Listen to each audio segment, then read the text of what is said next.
So we did this yesterday. So let's say if we can recall this.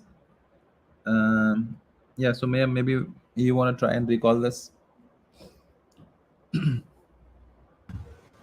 Uh, Time complexity measures the time taken uh, to run an algorithm, and space complexity measures the space taken by the variables and the input and output.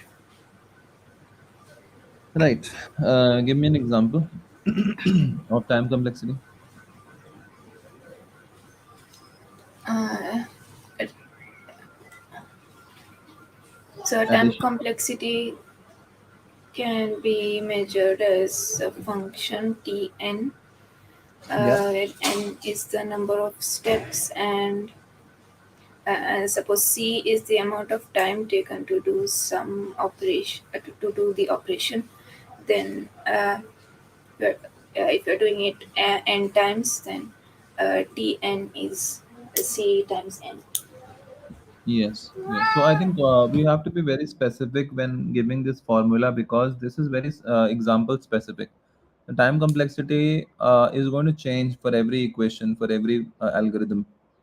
So if we're going to be writing that C into n, we should specify that, let's say, for example, the addition of two bits. So in this case, the time complexity becomes C multiplied by n, which is C is the time and n is the steps. Okay. So yeah, so time complexity is a representation of the time taken by an algorithm to its execution, and space complexity is the amount of memory or space taken by the algorithm in its life cycle. Time complexity has two steps. Sorry, space complexity has two components: fixed part and the variable part. The fixed part. So what was the fixed part? Let me recall that. Fixed part is it does not depend or depends? Does not depend Yeah. So fixed part does not depend on the algorithm or the on the variables. What was that? on the size of the problem. On the size of ROM. Yes. Good. Yes, it's fixed. So That's why it does not depend. correct. So it does not Hmm. depend on the size of the problem, and the variable part is the size of the variable, the space taken by the variable, which does depend, which depends on the size of the problem. Okay, cool. And then And what does it store? sorry, And what does it store? Each of what them. is it? Data. The first one, yes. The second one, Uh, I don't know. Tell me. variables. You asked me yesterday. What does it But store? I don't think that's the question I asked. It doesn't store variables, does it? It is a variable. I think I might have asked you space. What does it consume and all that? Uh, and then there is example for that, or maybe an equation where S equals A plus I think, where A is the fixed part and SI is the variable part. Now let's see how much of that value remembered is correct and how much we goofed up. So yeah, I think we forgot the introduction here, which is there are two ways to solve the problem in computer science with different algorithms. Therefore, it's highly required to use the methods to compare the solution in order to judge which one is more optimal. And these two methods are these. Is fine. Denoted and defined as numerical function Tn. Tn can be measured as the number of steps provided each step takes constant time. So here the Tn grows linearly as input size increases. Addition of two n-bit integers. N is the number of steps taken, and C is the time consumed by the for the addition of two bits. Okay. Space needed by the algorithm is equal to the sum of the two components. Okay, so it's the sum of the two components. Space required to store certain data and variables. Space required by the variables. Okay, this is the question you asked me. What is we going to store? Yes. Right? Yes. Okay, cool. Space required to store the data and variables, and here is space required to by the variable whose size is dependent on the problem. This not dependent on the size of the problem. Okay, so SP equals A SPI. A is the fixed part, S is the variable part. This is example R equals P plus Q plus 10. I think I'm doing pretty well on this one in terms of what we remember. We just have to keep revising it every day. Okay, then the difference. Let's see. So time complexity calculates time, space complexity calculates space. There was something to do with the auxiliary variable size or input when it comes to space complexity. And for time complexity, it depends on the input size, and the other one depends on the auxiliary variable size. And what else was there? Let's try to recall. So, may you Time recall any other? complexity is important for optimization, and Yes, the space complexity is not that important with modern hardware. correct. And the algorithm for the merge sort for the time complexity is uh, O n log n, and the algorithm for the space complexity is O n for merge sort. And let's see what else. Any other points you guys remember? I think that's Yeah, it. depends on the number of statements. I think time complexity depends on number of all the statements, and space complexity I think is calculated by uh, all the inputs. Sorry, all the variables, including input and output, something like that. Okay, let's see. So this was correct. Calculates time needed. Calculates memory space needed. Counts time for all the statements. So calculates time, counts time. So we have to kind of derive this first statement from this. Counts memory space for all the variables, including input and output. Depends mostly on the input data size. So this was correct. Depends mostly on the auxiliary variable size. More important for solution optimization, less important for with modern hardwares. So I think we did cover all the points. We were able to remember. I wish we could give exam like that, where you remember one point and I remember another point. we can give we can give the exam that way. It would be so much fun. Yeah, yeah, seriously. Like if you forget, somebody else corrects it. I hope the three of us would be together. Then we'll score 100 out of 100. Calculates. Okay, let's just last recap. Calculates time needed. Calculates memory space needed. Counts time for all the statements. Counts memory space for all variables, even inputs and outputs. Depends mostly on the input size, depends mostly on the auxiliary variable size, more important for solution optimization, less important with modern hardwares. Okay, cool. Algorithm to bubble sort. Begin, read an array and length of array n. Loop from the second element to the last element. For I equals I to n. For I equals 1 to n. Loop from the last statement down to the current statement. For j equals n down to 2 how many times 2?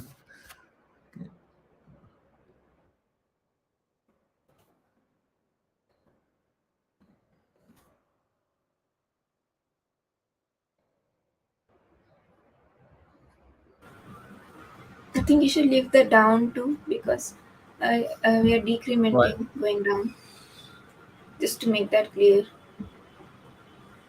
No, I don't think that's required. Last element means that we are going from last element to the current element. It's not required. Okay. Yeah. Okay. Second to last and last to current.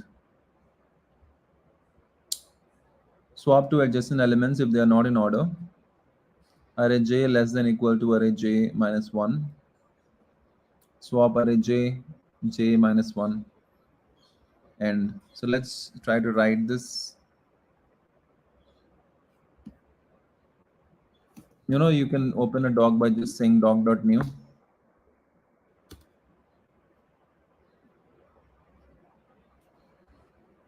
Yes, and it works with spreadsheet also. Spreadsheet.new. Hmm. Correct. Meet.new also. What? Yeah, yeah, me definitely. Yeah, I like that. Uh, I think some things work for YouTube also. Why? Let's see what Yes, Y there is gives us. Y gives us YouTube. So coming back, so we have begin, then we have to read the array, I believe, and calculate the length of the array. Read the array, yeah, correct. Read the array and the array length. Then we have to loop from the second last element to the last element, like for I equals From the n second minus element. from the second element. Array length will be n. For I n minus 1 to what? 1 or 0? No, for I equals 1 to n. So I Hold on. Oh, I equals 1 to n. Then how is it? Okay, okay, okay, okay. Got it. So we're going from the start actually.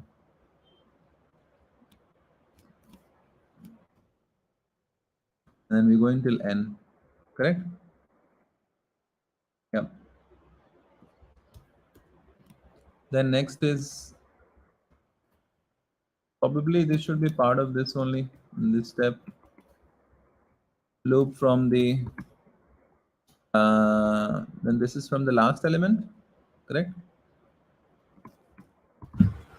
Yes. To what? First element? To current element I.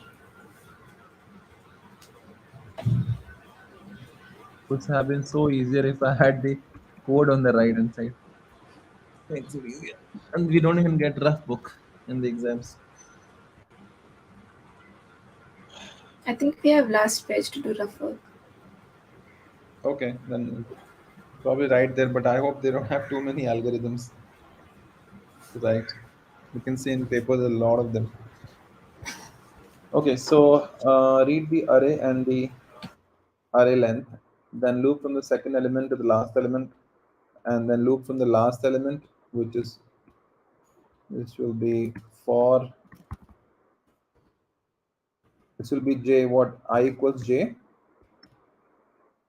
to current element which will be I J equals n. n. Okay,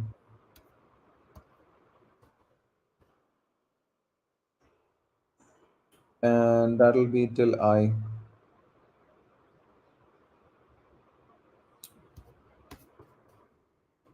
Okay, so then we compare the two elements, swap them, are they are not in order, and then print the array.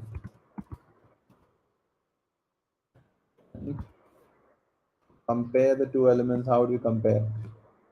So then swap. Oops, not here. This is the swapping part. Array j less than equals array j minus 1.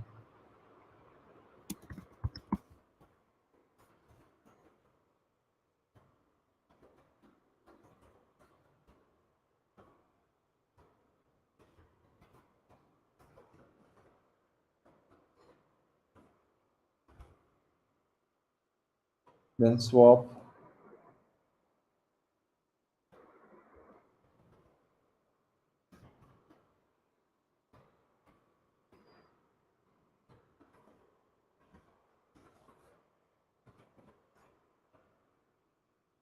Yep. So I think that's what it is. I want somebody else to try. So may you want to try now? Okay. Yeah.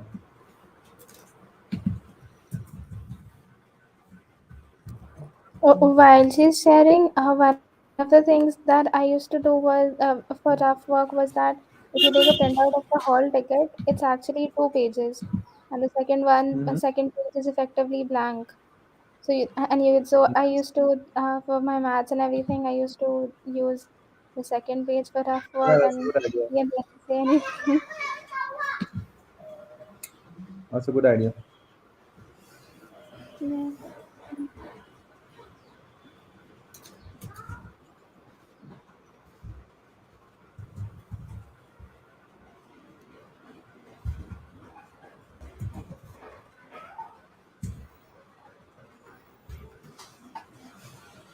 Begin, then read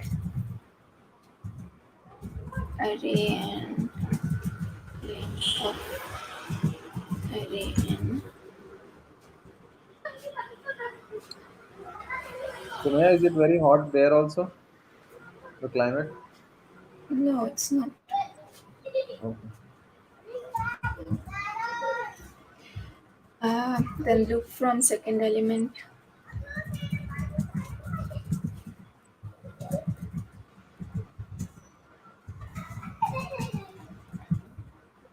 to the last element.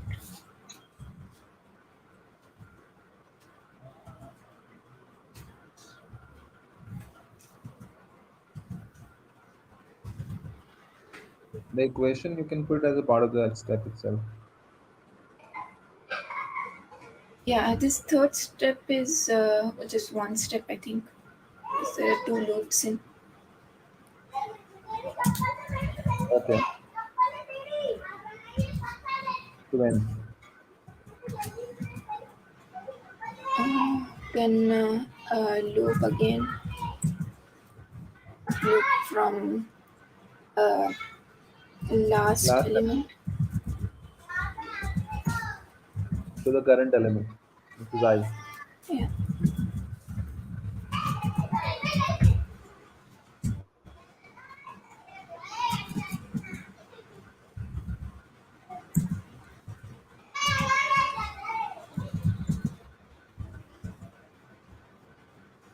and j equals into I. I, and then compare and swap it then in order. Do we really have to write it like a program with the tab and all? I don't think that's required. It's an algorithm, right? No, no, it's not Algorithm required, support. but it So just looks better. okay.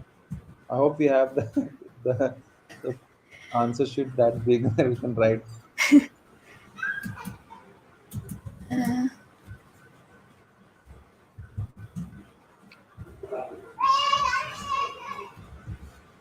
Uh, if array j J is less than equal to. or equal to I'm still confused why we have to swap if they equal. Why do we have to swap? Still don't know. yeah, maybe that's not necessary. I'm saying Can be just less than. If it's less than array j J minus minus one. 1, uh, then uh, then swap the two.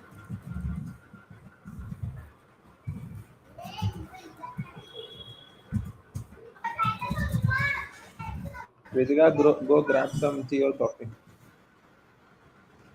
I'm okay now.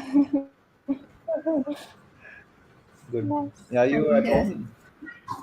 Yes, I'm at home today. I didn't go for Not work. working. Go to work. Sorry? Not working today. No, no, not working. Okay. Cool. So yeah, Okay, that's it, I think. that's fine. Do you not have to print the array? No. Uh, I don't know. I guess we could put like output. Right. That's fine. Let's carry.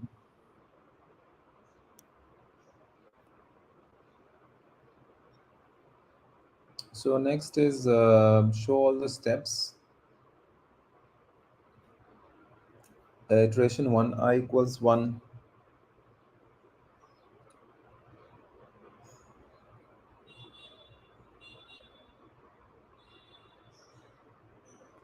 One second.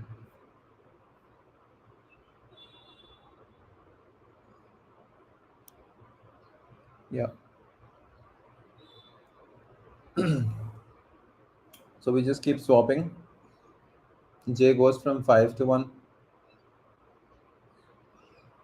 and in second iteration I becomes 2. Again J goes from 5 to 1 in second iteration also, and goes up until 5. Okay, so what's the stack? There are two things about stack which will help us create a definition for that. So what are the okay? So Maya will tell me one thing about stack, and Kritika, you can tell me another thing about the stack. So Maya, like what type of data structure does stack has? Is it linear or non-linear? It's linear. Okay. This, yeah. Cool. So it's a linear data structure. And Kritika, tell me what principle does it follow? Last in, first out. Yes. Okay. Last in. So now tell me a little bit more about stacks now that you have this information. All the elements are added only at the top of the stack and can be Yeah. removed only from the top of the stack. And the real world example was the plates example that we talked Yeah. about yesterday. Correct. Yeah, yes. Yeah. So it has only one end, which is the top, and then there is a pointer always pointing to the top. Okay. Good. So a stack is a linear data structure that follows LIFO. Stack has one end, whereas queue has two ends. It contains only one pointer, top pointer pointing to the topmost element of the stack. Whenever element is added in the stack, added at the top of the stack, and elements can be deleted from the top. In other words, a stack can be defined as a container in which insertion and deletion can be done from one end and known as top of the stack. Okay. Operations performed on stack. Sumya, give me one function, one operation. Push is used to push an element to the top of the stack. Okay. Kritika? Pop is used to remove one. Correct. So then there is display, which is used to display all the elements in the stack. So Maya, next one. Uh, Peak is used to get the top element of the stack. Okay. Kritika? Count is used to count all elements of the stack. Yes. Then we have is empty, which is used to check if the stack is empty or not. Sumaya? Is full to check if it's full. Correct. Kritika? There's one more. Change. One last. No, Perfect. we have two more. Change. Two more. Uh, yes. What else? I can remember two more. Wow. Okay. No, Let me everything recall is first. Then you say. Don't say it. Let me Okay. try to recall it then. So changes Everything is to in change. pairs. Yes, okay. Sorry? Everything is in pairs. So push and pop is a pair, Yes. is empty and is Yeah. full is a pair, peek and Right. count is a pair, Yes. Change. and I don't think change is a pair. Change and display. You planes. mean? Yes, oh So yes. what else are we missing? What Okay, else are we missing? okay. No, I think that's it then. Okay. Yep. We covered all. Now write an algorithm to reverse a string. So somebody tell me the logic for this. You can use a stack. So you add Yeah. all the characters of the string one by one onto the stack, and then Mm-hmm. and then pop the elements of the stack one by one and add them back into the string. Okay, I'm gonna try writing the algorithm for this. So let's begin. Then in the step one, read the string and probably store it in a variable. And then the next one is create an empty stack. So I Give the think string a name name. That's what storing like in a variable is, s. right? Yeah, means write uh, like read the string as, yeah. And create an empty stack. So stack equals create stack. Okay. After creating an empty stack, um, loop through each element, each character of the string and push each item in the stack. So we'll say for I equals 0 to okay, you have to count the number of string also, right? Get the number of string, probably n, and then inside of this push s I. So first, then comma stack. I don't know what is the first parameter. Is it correct? First you have to put the stack, I think. Okay, fine. Then each character of loop through the this, yeah, loop through each character of this string and pop loop to the stack. I think pop the element and store it in s for I equals 0 to n.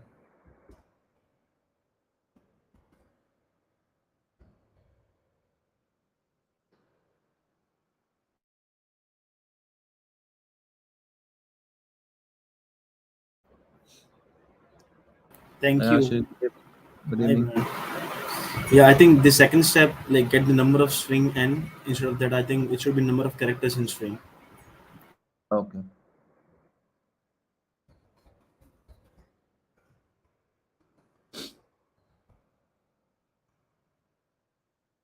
So that's si equals pop, and you're gonna pop from the stack. So, and then print s and let's see how much you got it right.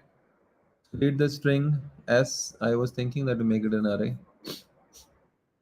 and then compute the length of the string. N equals the length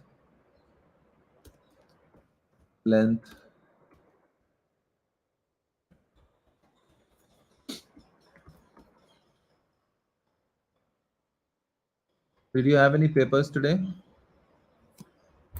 No, Okay. on the first we have one. Okay.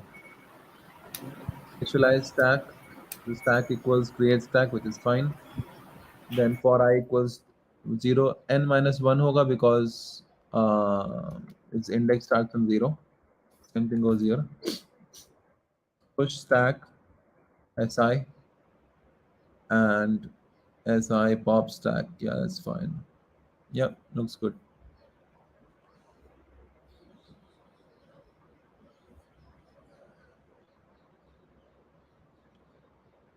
Okay, somebody read this. I'm just coming.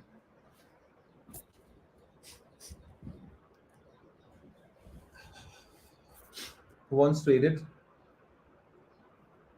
Ashish, you want to read it? Yeah, I will go ahead. Thank you. So insertion in singly linked list at beginning. Inserting a new element into a singly linked list at beginning is quite simple.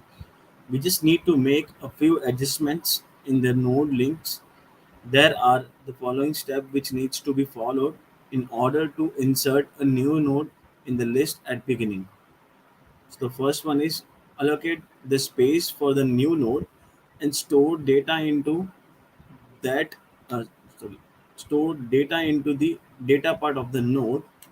This will be done by following statements like pt is equals to struct node, that's a star, then I think it's malloc. So I think the mal, I don't know what that is.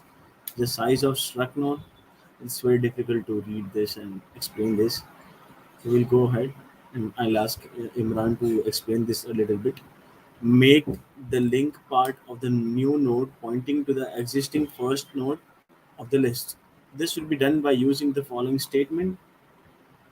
And the last one is at the last, we need to make the new node as the first node of the list. This will be done by using the following statement. Maybe Sumaya, if you know like what that means. Yeah, I'll explain it to. I'll explain. One second. Yeah. Okay. So Okay. let's basically give you a overview on this one. So what we want to do is we want to insert an element into a singly linked list. Singly linked list is a list of nodes, which each node has two parts. One is the data in this green box, and second is the uh, pointer pointing to the next node, which is containing the address of the next node. So that's your orange one. Now, initially at the beginning, we just have these two nodes. Now we want to insert a new one. So what we'll do is we'll create a new node using pointer, and then after creating it, we are going to set the value of the first part to the data, which is what we are doing here, and the next part we are going to set it to the address of the next node. Now, head contains the address of the next node. So this address is already present inside of head. So we can grab this information from the head itself. That's why we are using head to get the information of the next node.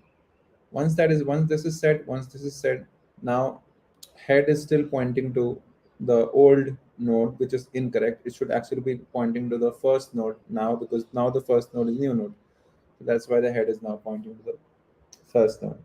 So that's what's happening here. So let's quickly write the algorithm for this one.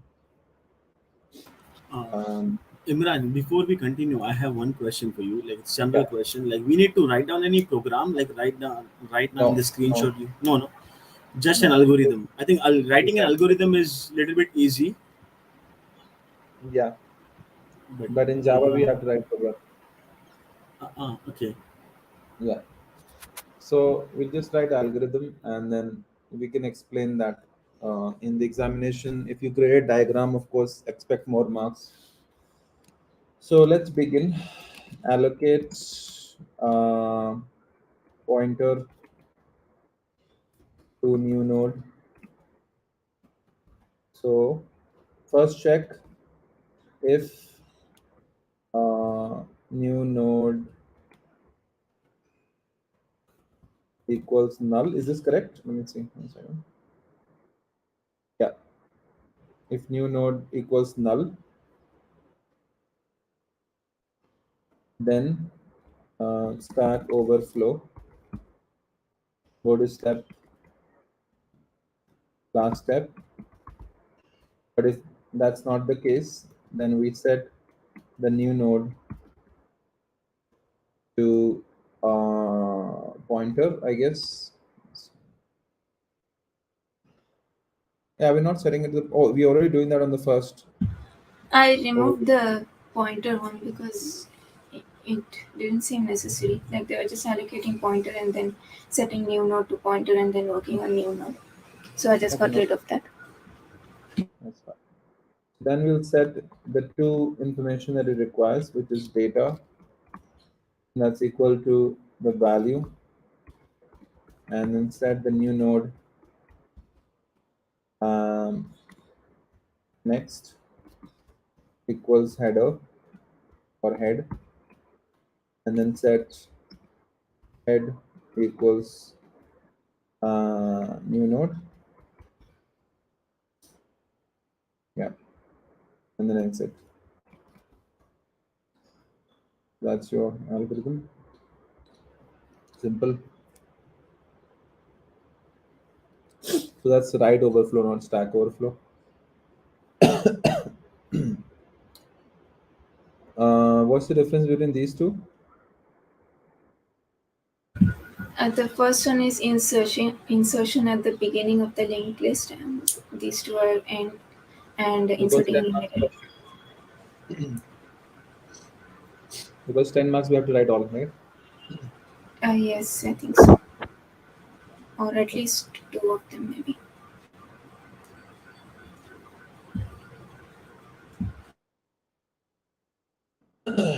So we'll look at this also. So here same step. Uh, Here we're storing a temp into a temp. So temp equals head. Traverse to the last node. So while temp next not null. So we know that the last item always has null in the pointer address because there's no next node. That's why for as long as it's not null, send the temp equals temp next, and then set new node data equals value and set temp next equals new node, and then exit. So that's insertion at the end. Insertion in the middle, same thing. In this case, only the loop is different. Traverse to the node just before the required position. uh, I equals 1 to the position. So go up until that position, and as long as it's not null, set the temp equals temp next. Okay, and then same thing, temp next equals new node. So this value,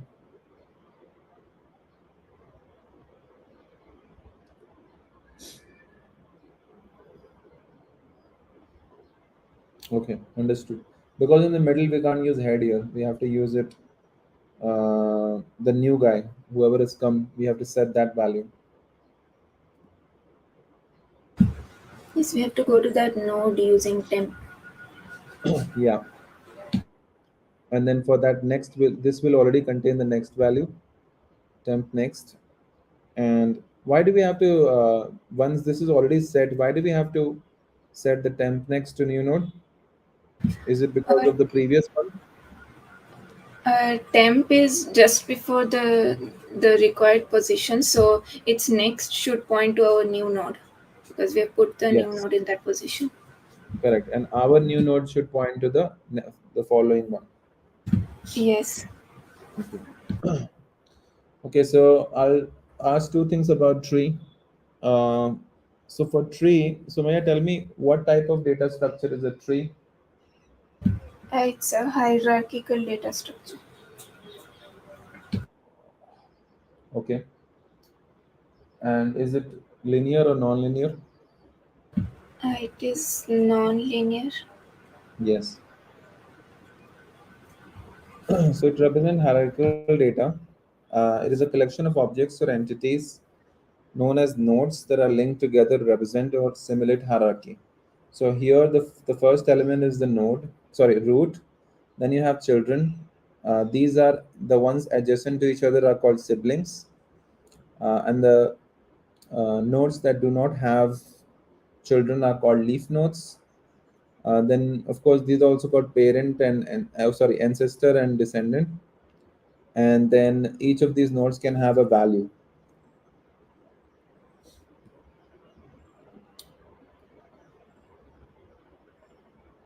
and data can be of any type. Okay, so we covered all that. Moving on. How is tree different from binary tree? One point I remember is in a binary tree, you can have maximum of two children, and here there can be more than two children for a node. Did we change this? No.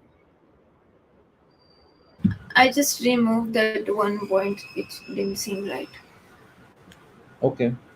So general tree is a tree in which each node can have many children or nodes, whereas in binary tree, each node can have at most two nodes.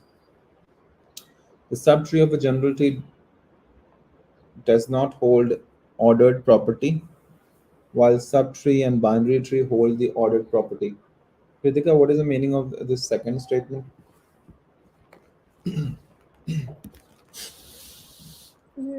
Ordered property is when it follows a sequence, and when it follows a sequence. So, like in a binary tree, you have like the biggest number at the top, and then on the left, it has to be smaller than that. It has to be smaller or equal than that, and on the right one has to be the left one is bigger than that, and the right one is smaller than that. And that's not the case with the general tree. So I think we established yesterday that that was binary search tree and not binary tree, right? Because we saw binary tree example where they were not in order.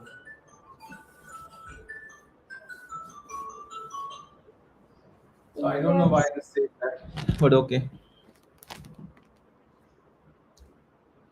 So in data structure, a general tree cannot be empty, while a binary tree can be empty. In general tree, there is no limitation on the degree of the node, while binary tree there is limitation on the degree of the node because nodes in binary tree can't have more than two child nodes. Okay, so on the left hand side, in general, we have no limit on the degree of the node, and on the right on binary tree, we do have a limit because we can't have more than two children. In general tree, there is either zero subtree or many subtree, while in binary tree, there are mainly two subtree, left subtree and right subtree. Okay, Ashish, can you read this? Yeah, sure. So the general tree is a tree in which each node can have many children or nodes, whereas Uh-huh. in binary tree, yeah, each node can have at most two nodes. So it's like here in the binary tree we have only at most two nodes, maximum two nodes, and in the general tree there can be many. Yeah. The subtree of a general tree do not hold the ordered property, while the subtree of binary tree hold the order property. I don't understand that point. It's it. I'll remember Mm, it. okay. In data structure, a general tree cannot be empty while it can be empty. So, in general tree, there is no limitation on degree of node, while in binary tree, there is a limitation on degree of node because nodes in a binary tree can't have more than two child node. So Right. there is a limitation in binary tree and there's no limitation in general tree. In general tree, there is either zero subtree or many subtree, while in binary tree, there is mainly two subtree, left and right. Okay. So we'll try to recall this. Let me put the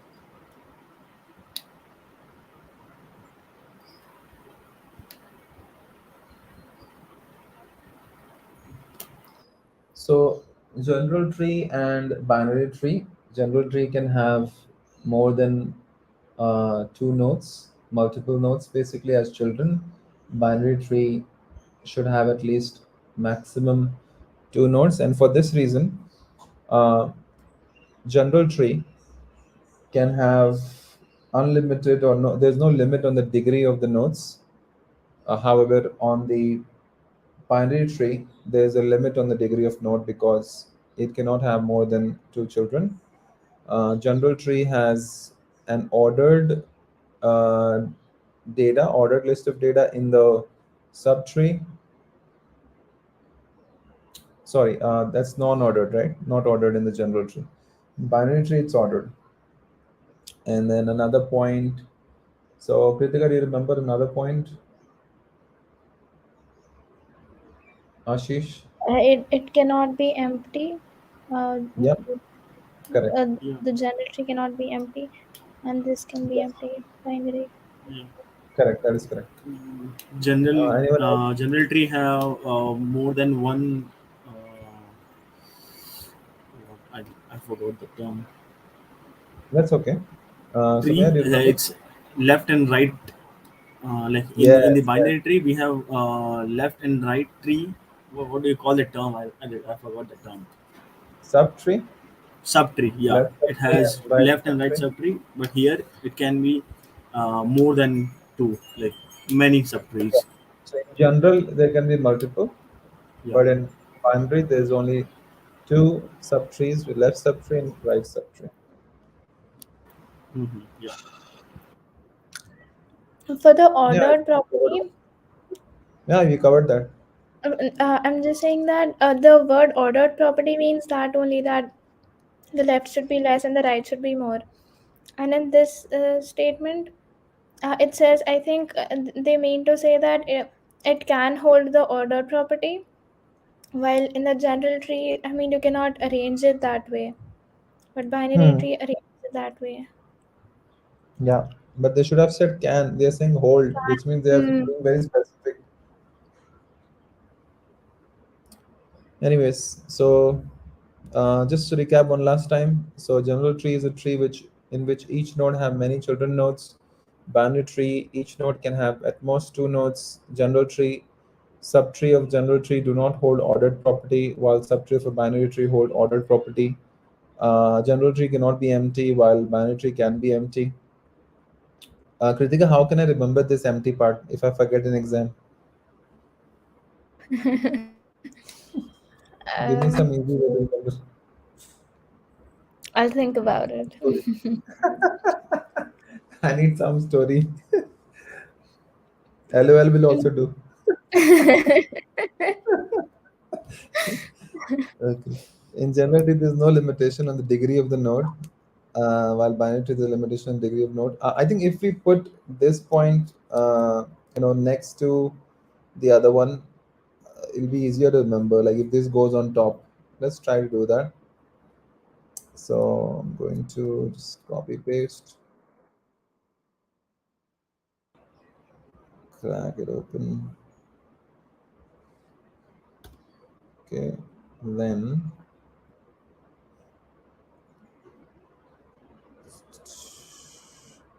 oops,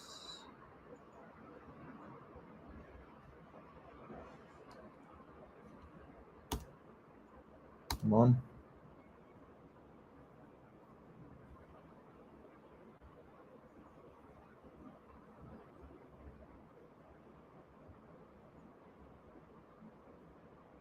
I've kind of changed the order. Yeah, this because these guys go hand in hand, the first and the second. Or should we not change the order? Let's leave it because we remembered that day. I don't want to again get into my head and change it again. Let's leave it that way. Okay. Next, there are two types of traversals in binary tree: pre-order and post-order. What was the third one? Kritika, do you remember? What was the third traversal? um, uh, in order. Okay. So pre-order traversal. Let me try to recall it. So pre-order and post-order. So pre-order, I think, goes in some direction, starting from Top to bottom? Is it top to bottom? Yes, yes. Okay, let's see. From the node to its descendants. Uh, Each Node to node its is visited descendant. before the children are visited, and then the post order is opposite. Each all of the children are visited before the node is visited, Okay. and then in order is all the left ones are visited first, and then the right ones are visited. Okay. So each node is visited before its children are visited. Okay. The root is visited first. You go basically from top and then you go to bottom. Algorithm: visit root node, traverse the left subtree in the pre-order, and then traverse the right subtree in pre-order. So you go from root, you go up until down in the left one, and then again on the right one.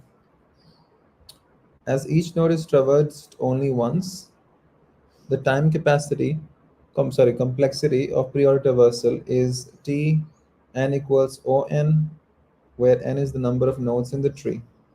I think it would be better if we put the example there. We had an example, right? Let's remove this example, which is a bit confusing. Let's put this one everywhere. And then let's put this so it's easier for us to look at.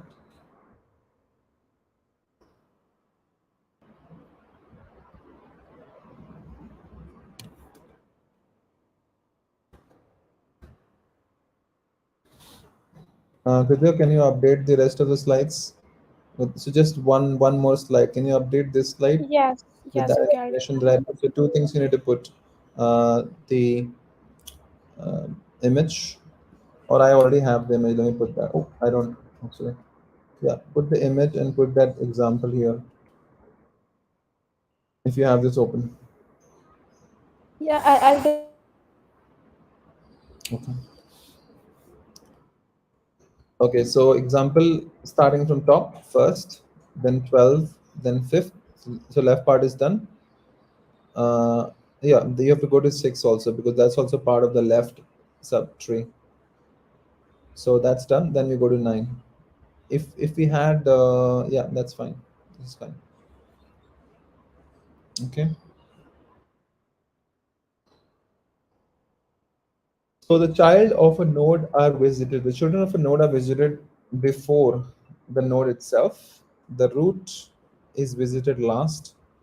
Every node is visited after its descendants are visited. So pre-order means going from top to bottom on the left and then on the right, and post-order means going from bottom to top. Algorithm: traverse the left subtree in post-order, which means bottom to top, and traverse the right subtree in post-order from bottom to top. Then visit the root node at the end. Okay. Excellent.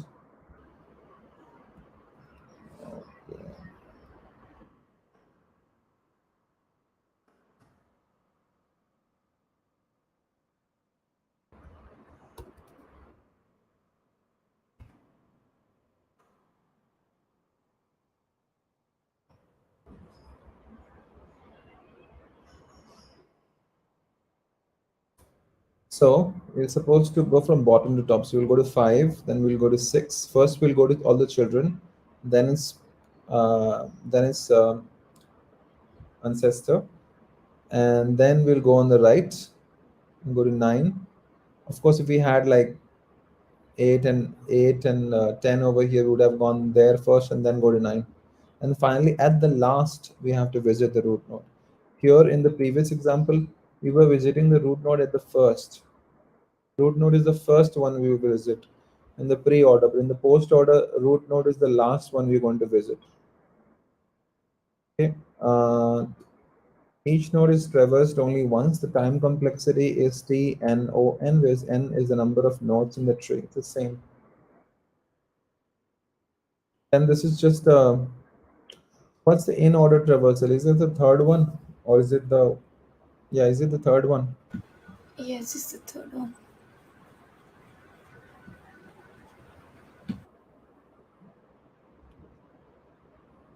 Why are we calling it binary tree traversal when we should be calling it then hard? Is there a question in the examination that says binary tree traversal? Let me see.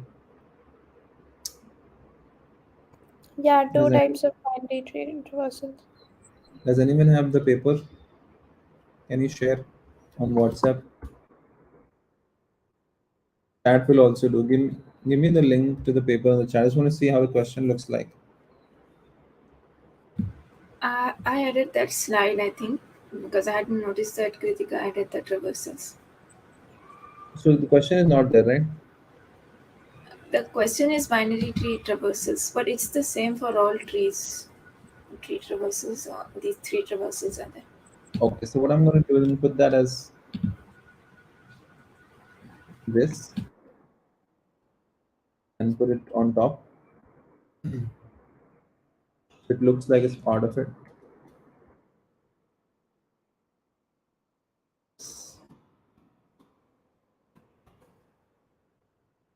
And now I also put, or just paste the whole thing. Oops. In order traversal.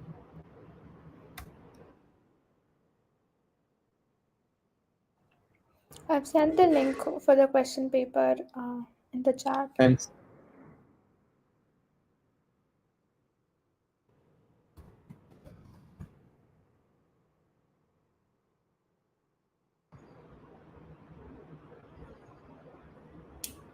binary search explained with example.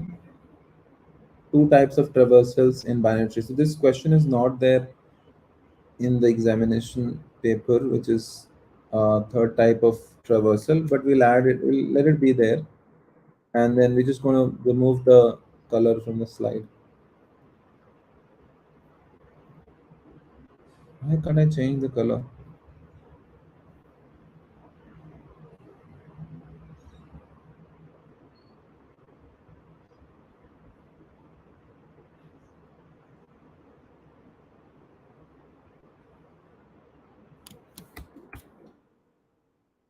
Third type of fine. So in this, the left subtree is busy, then the node, and then the right subtree algorithm. Traverse the left subtree, visit the root node, and then traverse the right subtree. So it goes like this. So recap, in the post order, we start from the top. So we start from 1, go to 12, then That is go, pre-order. yeah, pre-order. Yeah. In pre-order, we go from uh, 1, then we go to 12, then 5, then 6, then 9. In the post order, we go from 5, then I guess we go to 6, then 12, then 9, and then 1. And in the in order, I think Sumaya, it's okay to keep these guys here. Let's add them just for remembering.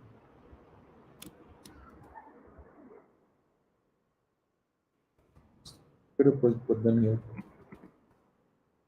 One more.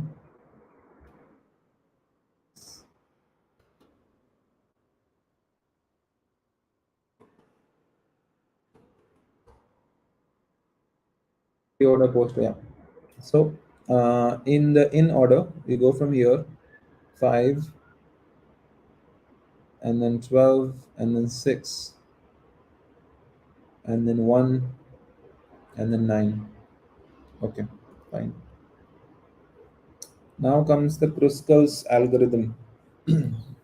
So I think in Kruskal's algorithm, basically we have a graph, and then we have to calculate something. Let's see.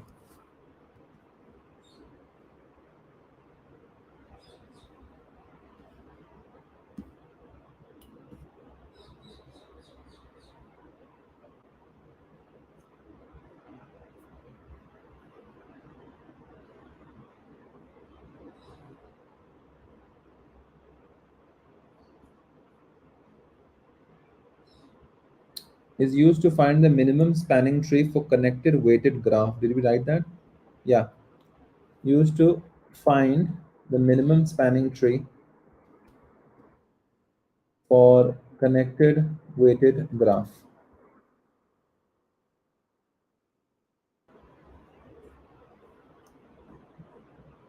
So how does it work is first sort all the edges of the low weight to high. Take the edge with the lowest weight and add it to the spanning tree. If the edge to be added creates a cycle, then reject the edge. Otherwise, continue to add the edges until we reach all the vertices and a minimum spanning tree is created. So, this is your graph. These are your edges, and then you have weight for each of the edges. So, we'll pick up this one, AB, we'll write that. Then we'll pick up AC, we'll write that and we'll write its weight. Then we will pick up AD, then AE, BC, CD. It doesn't matter what order you pick it up from. You just need to write, make sure cover all of them. So all these numbers need to be covered basically. So as long as they're covered, it's okay. Once you're done, you have to just reorder them, starting from the minimum first. So AB will come first, then we'll have DE, then we'll have BC, then CD, and so on. So that's how we arrange it. Once you've done that, you have to start from the first, yes, first edge. It's called edge. You have to start with the first edge, plot that, plot the second one, uh, which is this one, plot the third one. You just have to make sure the cycle doesn't get completed. So you have to keep plotting. If it's completing a cycle, then reject that one, reject that particular edge, and keep adding that, keep plotting until you are finished with all of them. And once you have this, you take a total of that. So A, B, B, C, C, D, and D, E. That's a total of 1 plus 2 plus 3 plus 4 plus 10. So now the number of edges in the above tree equals the number of vertices minus 1. So algorithm stops here. The cost of MST. What is MST? What is Minimum MST? spanning tree. Minimum spanning tree. Yes. Okay, so I think Kruskal's algorithm is easy, but we'll still read it. Try to remember it next time. So, Ashish, you still there? Yes, I'm there. Yeah. Let's read. Okay. So Kruskal's algorithm is used to find the minimum spanning tree or a connected weighted graph. The main target of the algorithm is to find the subset of edges by using which we can traverse every vertex of the graph. I remember one thing which I learned in my college days for the Kruskal's, like we use it just to find the fastest path from one source to destination, just like we do in the Google Map or any other Okay. maps. Okay. Nice. So first, sort all the edges from low weight to high, Mhm. and then now take the edge with the lowest weight and add it to the spanning tree. If the edge to be added creates a cycle, then reject the edge. Okay. Yeah. Continue to add the edges until we reach all vertices and minimum spanning tree is created. The time complexity of Kruskal's algorithm is O of E log E or O log V log V, where E is the number of edges and V is the number of vertices. I can never understand what these logs are. Logs mean. It's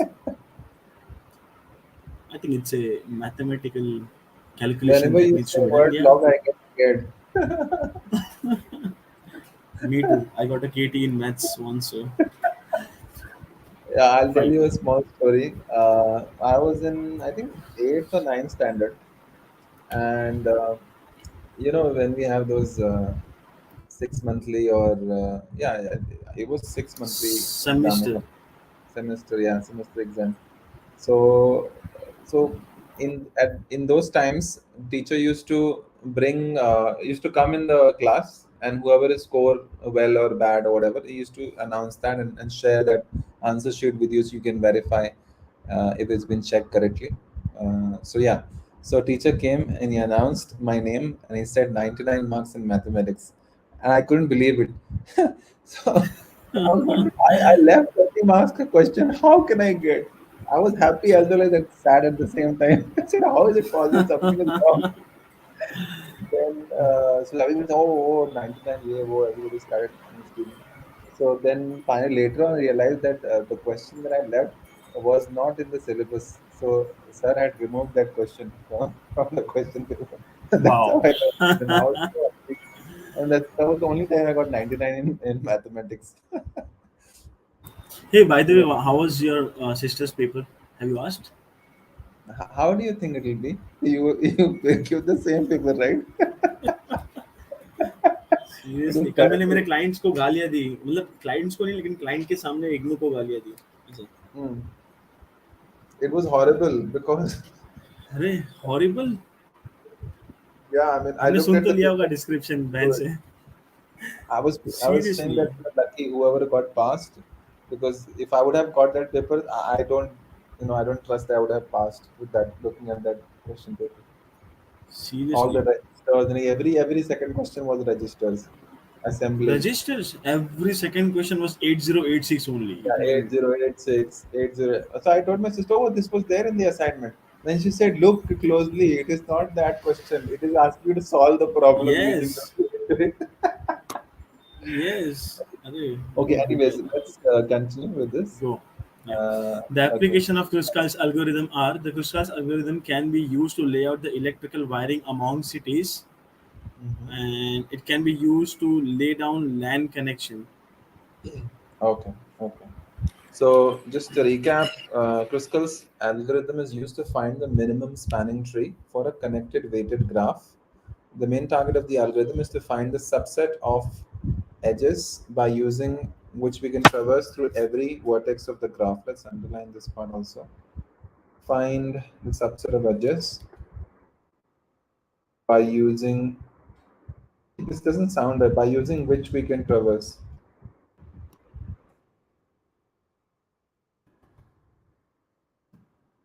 Using which it should be. I should be removed.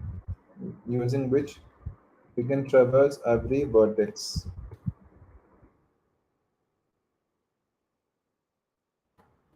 Yeah. So, used to find minimum spanning tree for connected weighted graph. Main target is to find subset of the edges which we can traverse every vertex of the graph, using which first sort all the edges from low weight to high weight. Take the edge with the lowest weight and add it to the spanning tree. If the edge to be added creates a cycle, then reject it, otherwise continue. Continue to add all the edges until we reach all the vertices and the minimum spanning tree is created. Time complexity is OE log E or OV log V, where E is the number of edges and V is the number of vertices. Applications are used to lay out electrical wiring among cities and to lay down LAN connections. Imran, you need to add Aniruddha in the call. He's asking for the same. Okay. Hi, Anirudh, how are you? Hi Imran, I'm good. How are you? Good. Sorry, I don't get to see the messages. It doesn't beep also. So yeah, if you guys see somebody, please let me know. Yeah. Like whoever is in the stream yard, and if you see somebody's asking for getting in, then let me know. Do, do, do, do. Okay. So Anirudh, since you're here, why don't you go ahead and read this? Sure. So Kruskal's algorithm is used to find the minimum spanning tree for a connected weighted graph. The main target of the algorithm is to find the subset of edges using which we can traverse every vertex of the graph. So in this algorithm, first we sort all the edges from low weight to high weight. Now take the edge with the lowest weight and add it to the spanning tree. If the edge to be added creates a cycle, then reject that edge. Otherwise, continue to add the edges until we reach all the vertices and a minimum spanning tree is created. The time complexity of Kruskal's algorithm is order of E log E or order of V log V, where E is the number of edges and V is the number of vertices. The applications of Kruskal's algorithms are Kruskal's algorithm can be used to lay out electrical wiring among cities. It can be used to lay down land connections. Okay. Kritika, can you read this? Yes. Kruskal's algorithm is used to find the minimum spanning tree for a connected weighted graph. The main target of the algorithm is to find the subset of edges using which we can traverse every vertex of the graph. Okay. First, sort all the edges from low weight to high. Now take the edge with the lowest weight and add it to the spanning tree. If the edge to be added creates a cycle, then reject the edge. Continue to add the edges until we reach all the vertices and a minimum spanning tree is created. Vertices. Vertices. Yeah. The time complexity of Kruskal's algorithm is O of E log E or O V log V, where E is the number of edges and V is the number of vertices. Okay. The applications of Kruskal's algorithm are Kruskal's algorithm can be used to lay out electrical wiring among cities. It can be used to lay down LAN connections. Okay, so Kruskal's algorithm is to find the minimum spanning tree for connected weighted graph. Now, the algorithm states that first you write down all of the edges with their weights and then sort them in the ascending order in the order of weight. Once you do that, then start from the beginning, write the first edge and then write the second edge. And every time you write the edge, if you see that by adding that edge it's completing a cycle, then ignore it, do not add that. Otherwise, continue adding until all of the edges are added, and the spanning tree is created. Until all the vertices are covered. Okay, all the vertices are covered. Okay, and a spanning tree is created. And the if yeah, minimum spanning tree will be equal to whatever those numbers are after you've created the spanning tree, will be a total of that. And the use case for that would be in the LAN, I believe, LAN connection, and then layout of electrical wires in cities. uh, Okay, yeah. So maybe somebody else can give me a summary of Kruskal algorithm. I don't want Anirudh to tell me. I know you'll be able to tell really, really fast, but I want you to say it at the end. Maybe Kritika, you want to try? Just try to explain in your own words. Yes, okay. So, it is used to find the minimum spanning tree or MST. Uh, Yeah. and so basically, what we do is we sort it according to the weight. So the lowest weight to the highest weight, and then Sort what? huh? Sort what? What are you going to sort? Edges, edges Yes. Yeah. from lowest to highest, and and then we take the one that has the lowest weight, and Mhm.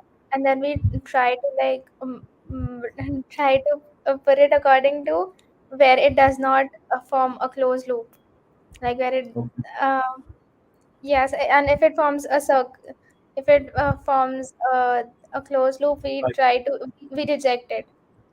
So Yeah. and then we continue to add all of those edges until uh, until until all MST the is. vertices, until all the vertices are covered and a spanning tree is created. Yes, until all vertices are covered and MST is created.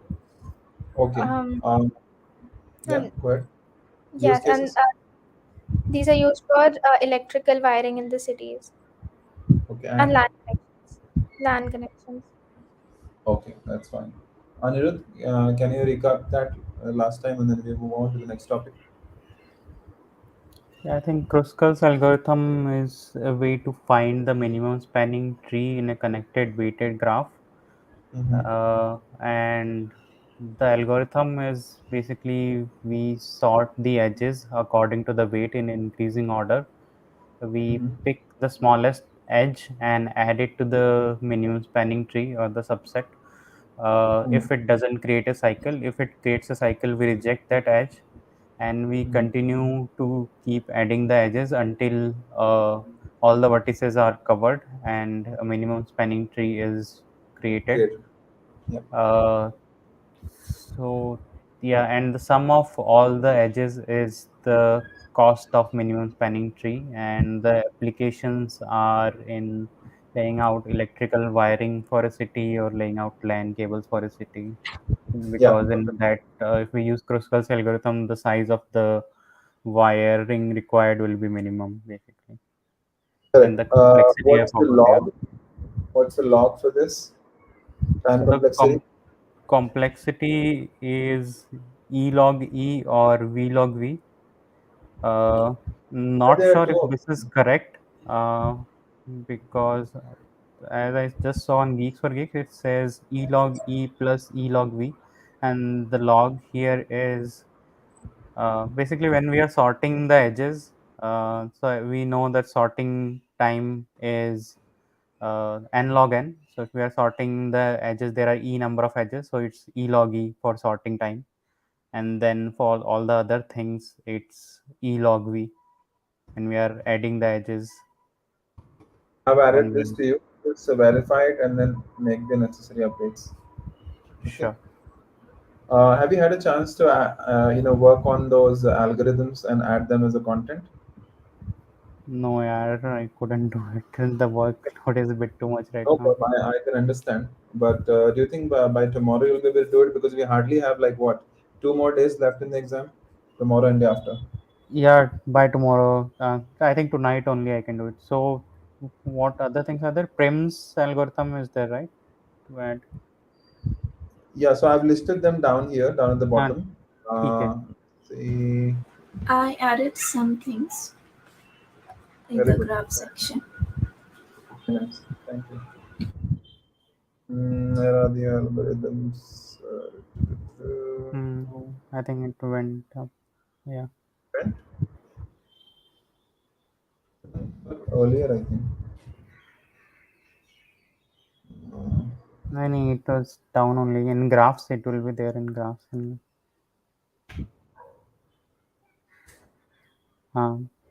so the extras. yeah, this guy. Okay. Okay. Slide number 63 if you want to make a note of it. Okay. ठीक है. Okay, I'll ping you once again so that you get it in your email also. ठीक है. I will do it. The extra negative edges. Response algorithms. ठीक है. I'll do it. So I removed Kruskal's because you already covered that. Okay.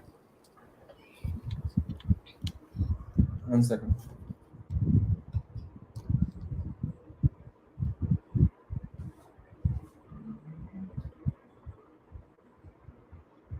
Hey, who dropped the Ashish dropped the what?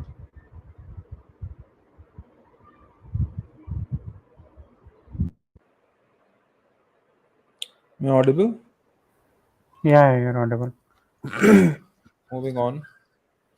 One question: there is a Prim's algorithm as well. Means Should we cover that, or is if it it's in the already covered? syllabus, yes. So let's find out if it's in the syllabus or not. I doubt if it's not mentioned there, it shouldn't be in the syllabus. Let's see. You can still see my screen, right? Yes. Yes. So this is the syllabus. I'll share it with you on the chat. ठीक है. It So is there. it is there. Yes. I think it's an alternative to Kruskal, so with Kruskal we should cover. Where are all the algorithms? Yeah, it's there. So I must have added. Did I not add that? I I think I might have saw added it that. somewhere in the slides also. You might have added it. Yeah, here it is. Did I assign it to you? This one. Yeah, yeah, See yeah. if you can take session on graphs covering these. Yeah, I assign it to you also. ठीक है. 68. Yeah. So graph will be helpful if you can cover graph and algorithms. They'll all be part of the same thing only, I guess.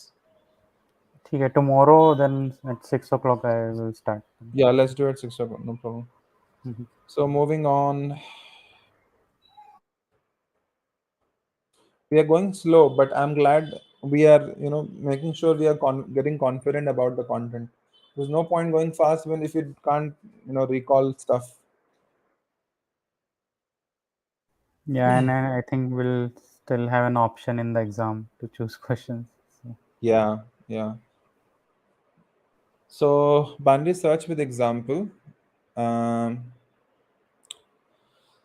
I don't think we did this yesterday, so we'll start fresh this one. Binary search is searching algorithm. I think Kritika, you will be able to very easily write the binary search, right? Because you taught us that. Yes, maybe. And after you taught, I at least remember what binary search is. I know that if there is an array which it takes advantage of the items in sorted order. It knows it's in sorted order, so it goes to the middle of that list of items. It divides them into half. It checks if it's there in the second half. If it is, then it again divides it. Otherwise, if it's in the left half, so it divides the left half, and again it checks if it's there in the half. And it keeps doing that until it finds the element. So Right. binary search is a searching algorithm used in sorted array. So sorted is the main thing, because if it's not sorted, this algorithm is not going to work. It's assuming things are sorted. By repeatedly dividing the search interval in half, the idea of the binary search is to use information that array is sorted and reduce the time complexity to O log n. The basic steps are: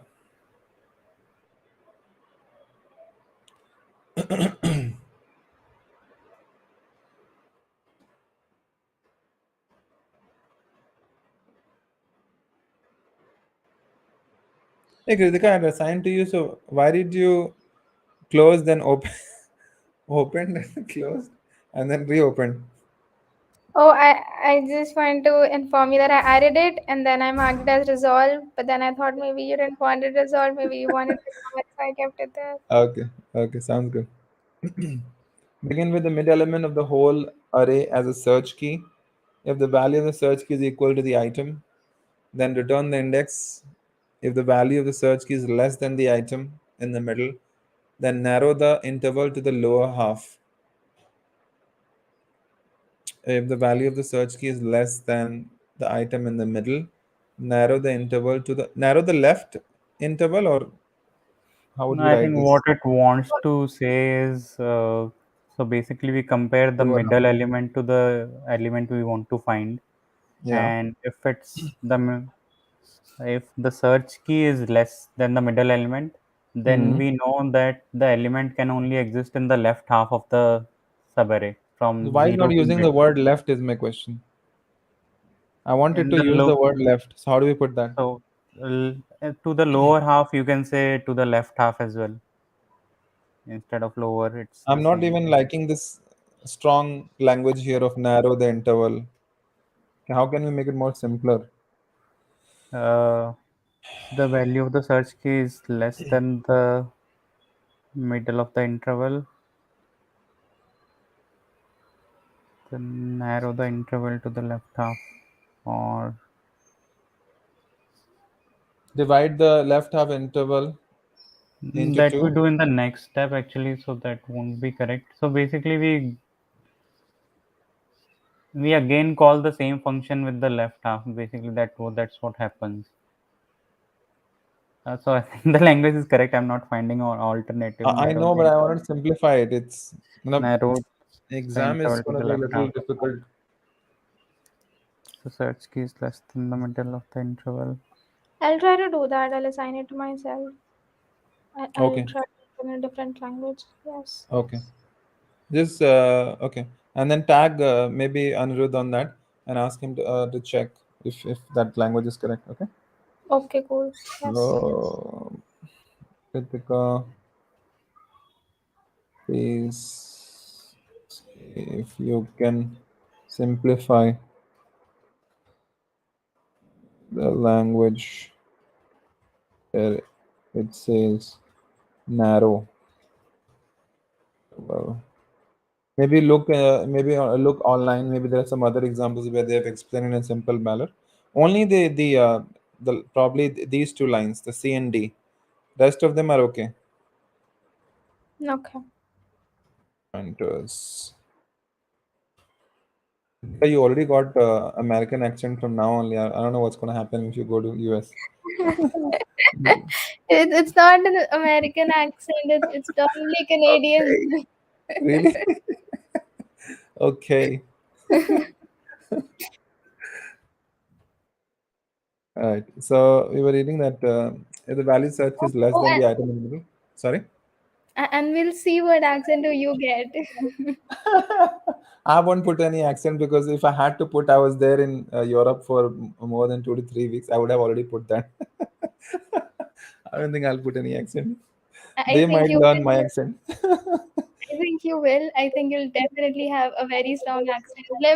Let's meet 1 year later. Let's wait and watch. Okay. So narrow the interval to the left half, otherwise narrow it to the upper half. Repeatedly check from the second point until the value is found. Okay, so just saying go to the second point and then keep repeating the steps until the interval is empty. Consider the numbers 15, 10, 20, 12, 8, 17, 25. Okay, just give me one moment. I'm getting some pings. I need to quit this. No.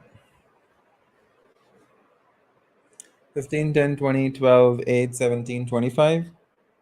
So now this is going to arrange in ascending order because it's a requirement for binary search. Has to be in an order. Pick the element in the middle. Here it is, 15. This leaves us with 3 elements to the left, 3 elements on the right. Repeating the same process on the left side, 8, 10, and 12, where 10 is the middle element on the right. With 17, 20, and 25, the middle element is 20. If there are more elements, continue to divide similarly. N equals n divided by 2, n divided by 4, and so on. So I just want somebody to read it and then we can move on because I think it's easy to explain this part. There's no need for us to memorize this. Sumaya, what do you want to read? Okay.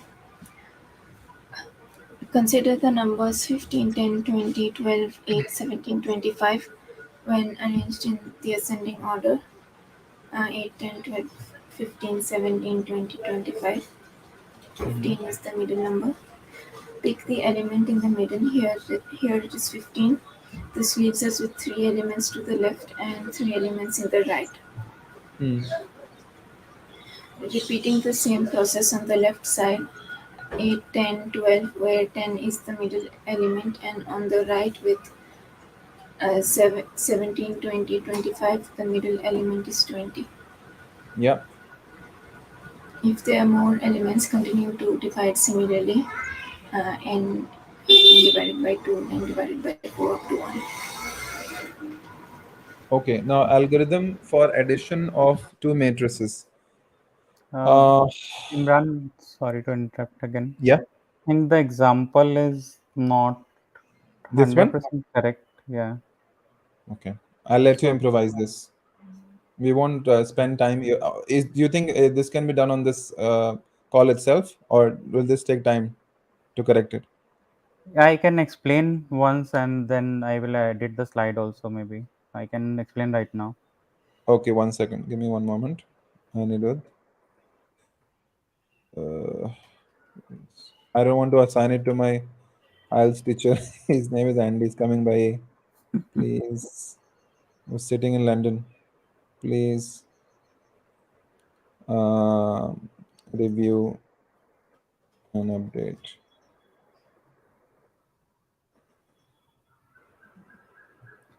Yeah.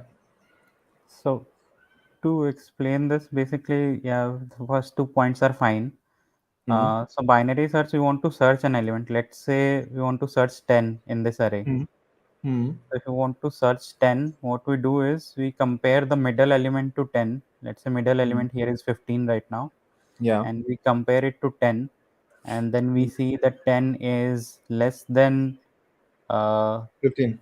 the 15, so that it means the 10 can exist only in the left half of the subarray if it exists.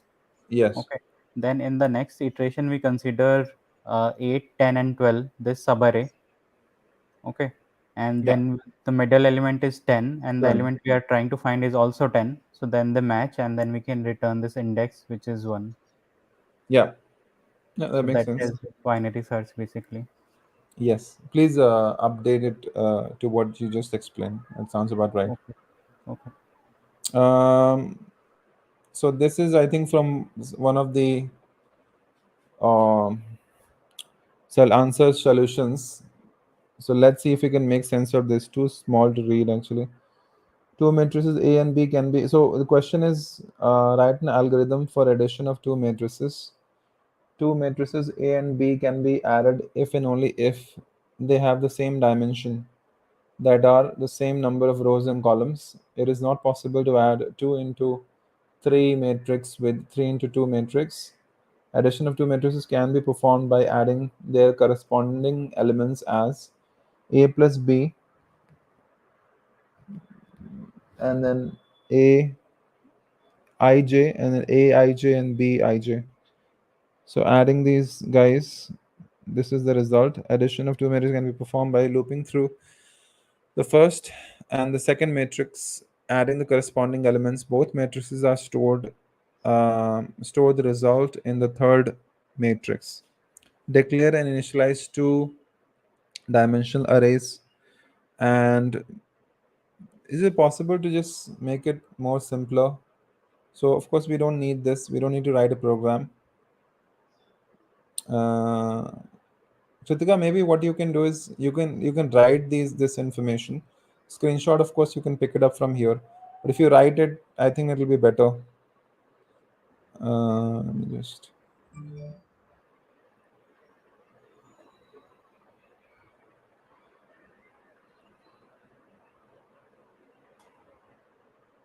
For now, I'm just putting it like that.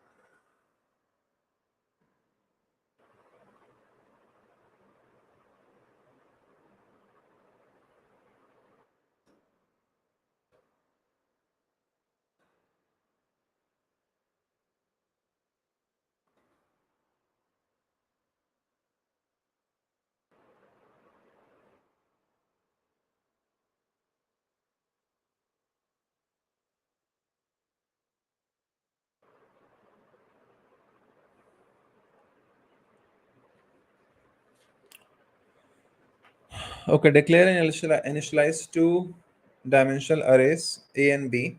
So two arrays A and B. Calculate the number of rows and columns present in the array. As dimensions of both arrays are the same, store it in a variable rows and columns respectively. Declare another array sum with the similar dimensions. So I think another array is because that array is going to store the result of the addition. Loop through the arrays A and B and add the corresponding elements. Example A11 plus B11 equals sum 11. Display the elements of the array sum. Can someone verify this if this is correct? Anirudh, what do you think? Yeah, I think this seems correct. Can this be made better, simpler? improved, or do you think it's okay? I think it's fine basically. To So me, it looks yeah, like an important question. That's why I'm little concerned. yeah. So simply to explain this, we basically iterate through the two matrices Hmm. parallelly, and we, let's say, we have two loops Hmm. for I is equal to 0 to number of rows, and the Hmm. second loop is for columns, and the fourth step is the main step, in which basically sum of 1 1 will be equal to a of 1 1 plus b of 1 1. Basically sum of ij will be equal to a of ij plus b of ij. So Yeah. it will iterate through every element one by one and keep the sum in the sum matrix. So there will be two loops, Two loops, yeah. one inside another. One will Yeah. take care of I, and second will be J. Yeah, one is to iterate over rows and second is to iterate over columns. So basically we iterate over all the cells in the matrix. So I will be, Okay. let's say, from 0 to 2 here, and j will be 0 to 2 again in this example. Okay. Cool. Yeah. The algorithm sounds correct and simple, I think. Okay. Depth first search with example. As a standard, depth first search implementation puts each vertex of the graph into two categories: visited, not visited. The purpose of the algorithm is to mark each vertex as visited while avoiding cycles.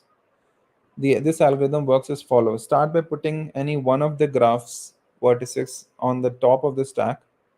Take the top item of the stack and add it to the visited list. I think we probably need an example for this. So let's see.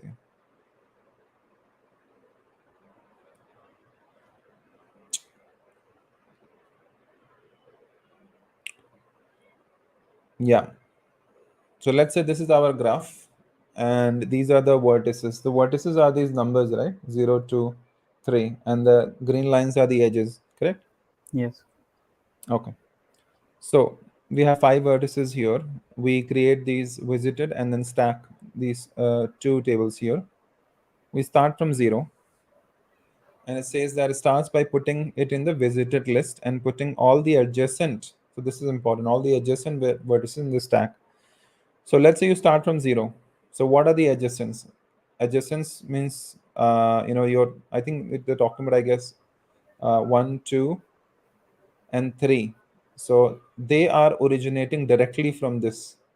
So these are the adjacents. So 0 is connected directly to 3, connected directly to 2, and connected directly to 1. So you put all of those in the stack. Okay. And you put the 0 in visited because that's one you've currently visited. Then we need to go next. Okay, so next we visit the element at the top of the stack, and that is 1, and go to the adjacent nodes. So what this is saying is whatever you had put in the first element as stack, that's the next item you're going to visit. So this 1 was in the stack, so we visited 1, and we put that here. And what are the adjacent? So the direct adjacents are 2 and 0. Now of course 0 is we already visited, so there's no point putting that in the stack. So we just put 2, and 3 was already present in the stack, so we don't have to worry about that. I think 2 was also there, so yeah, we don't have to put anything because 2 and 3 is already there in the stack. Moving on. So then what was the next one? Next one is 2. So now we go to 2. So what are the adjacents? 4 is the adjacent. 3 was already there in the stack. And things that are visited, we have to remove that from the stack. So in this example, I'll show you. So for example, I think you visited 1. So you remove that from the stack and you put that in the visited. Then you visited 2, 2. So you remove that from the visited, you put that, remove that from the stack and put that in the visited. Okay, so now we're left with 4 and 3. And so the next item is 3. So we go to 3 and we put that, put the 4 in No, visited. next item is 4 in the stack. So first item in the stack it's picking. So in the Yeah, you previous, visited 4. The green Green Yes. color, yeah, Yes. correct. Yep. So green color 4, you visited that, you put that in the visited one. Left one is 3, so then you visit that and you put that in the visit, and of course you have to remove it from the stack. So yeah, if you go through it a couple times, I think you will understand easily. This is the screenshot all in one go. So I want somebody else to explain. Who wants to explain? So Maya, you want to try? Do you understand, or you need more time probably? Yes, I understood. Okay, so can you explain?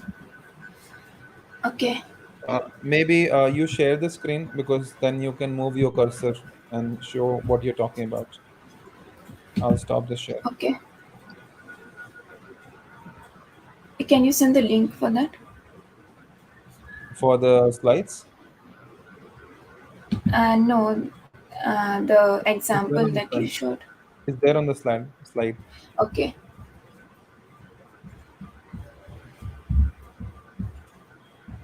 आला रे आला, आशीष आला. करता भाई. Thank you bro. अरे client call था 6:30 को होता है, वहाँ अरे रिपोर्ट बस करो, करना क्लाइंट कॉल 2 दिन एग्जाम बचा, क्लाइंट को बोलो मुझे एग्जाम देने दो, ठीक है? कॉल डिपेंडेंसीज तुम्हारा हम बहुत हफ्ते है। हफ्ते लेंगे. परसों है, परसों फर्स्ट को पेपर है। परसों? Operating system, yes. Ah, don't tell me. I hope ये ऑर्गेनाइजेशन जैसा ना हो, मतलब बहुत Hmm. घटिया।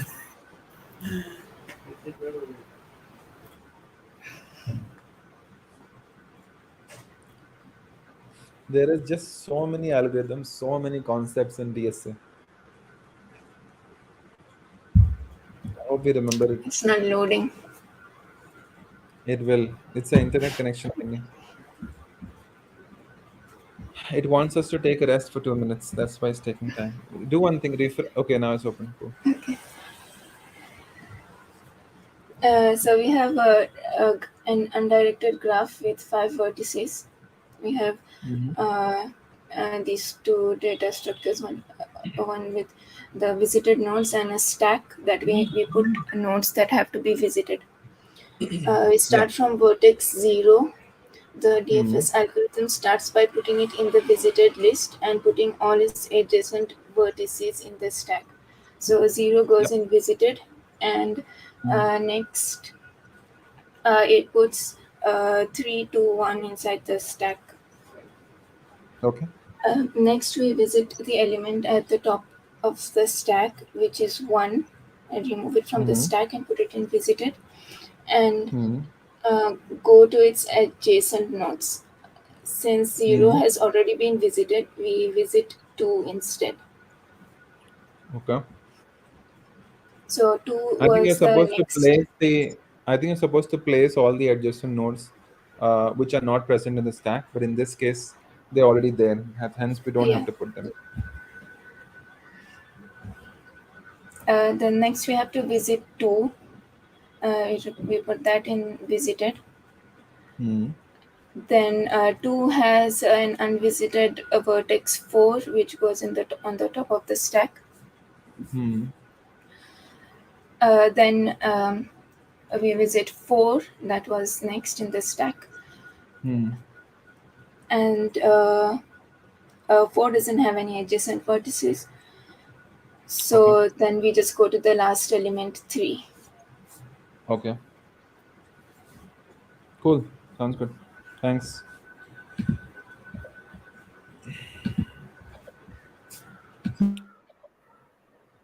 So I think we'll take a break now, or let's do one more slide and then we'll take a break.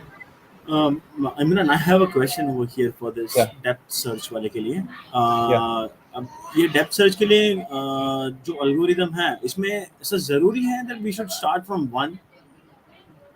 We're starting from 0. या so we can start it from 3? Just a question, normal. We can start from any vertex. Any Yeah. Vertex, so Start And from that is now, in anywhere, mind. but the rule is when you visit wherever you, let's say you're starting from 3, you put that Mm-hmm. in visited and put Mm-hmm. all the adjacent ones into the Yeah. stack. So if you're starting from 3, Mm-hmm. The adjacent of Mm-hmm. that I think is only 0. So you have to put that there. Yes, Mm-hmm. exactly. Yeah. Mm-hmm. इसका So, कुछ but use किसी को कुछ पता है कहाँ होता है ये यूज कुछ uh, रियल टाइम में कहीं that कुछ so I don't know. It's for searching a graph.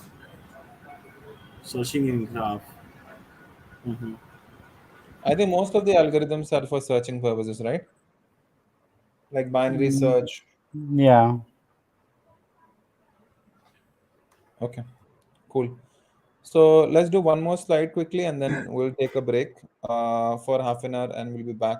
Or not half an hour, I'll say let's come back at 8:30. Does 8:30 sound good for everyone? Yeah.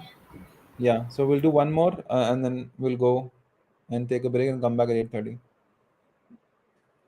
The revision part of this we can do it once we come back for the circular queue. So the different types of queue, there's a linear queue, there's circular queue. Um, the main reason the circular queue is used, for example, in the linear queue, if you have, let's say, there are 4 items in that list, okay, and the elements at the end are filled with number. Like, let's say on the fourth index, the element is filled, but there's still some space left in the beginning. Now, if you want to fill that space, if you want to insert an element, you can't go, insert it in the beginning. But if you kind of twist it to form a circle, then it becomes easier for you to add the element there. So let's see how that works. A circular queue is extended version of the linear queue, where the last element is connected to the first element. So think of this like a straight line, and it was twisted to join them to make a circle. So that's what it's talking about. Last element is connected to the first element, forming a circle-like structure. So it was something like this. You see over this, right? You have a front and you have a rear. You want to insert the element, but here you can't because there's a space in here, but you can't insert it. But if you make it like a circle, now you can insert it. So that's what it's talking about. Take this linear queue and connect this end with this one and make it like a circle. So initially in front and the rear, which is also called head and tail pointers, will be pointing to the same location of the in the circle queue. This would mean the queue is empty.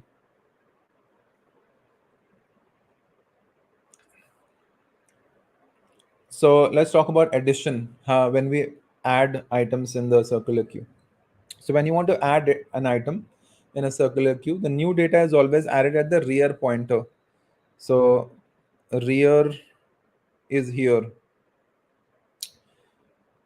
Uh, and once the data is added, rear pointer is incremented to the point to the next to point to the next available location. Deletion: the head pointer is incremented by 1 position when DQ is executed, and the head and rear pointer will get reinitialized to 0 every time they reach the end of the queue. So once it reaches the end of the queue, they will be reinitialized to 0. In a normal queue, so there's a difference between a normal queue and a circle queue. Normal queue, or you can say linear queue. In normal queue, we can insert elements until the queue becomes full. But once queue becomes full, we cannot insert the next element, even if there is a space at the front of the queue. So this is what it's talking about. That when it becomes full, so this becomes full because there's nothing here. So even if there's space at the start, we can't insert. That's what it's talking about. We can't just insert the next element, even if there's space in the front of the queue, like so. While in circular queue, this solves the problem by utilizing the space more efficiently than a regular queue. Okay, so we'll come back to that once we are back. So let's end it here and let's be back at 8:30. Okay. Okay. Okay. Thanks everyone. Bye bye. Thank you all. Yeah. Bye. Bye.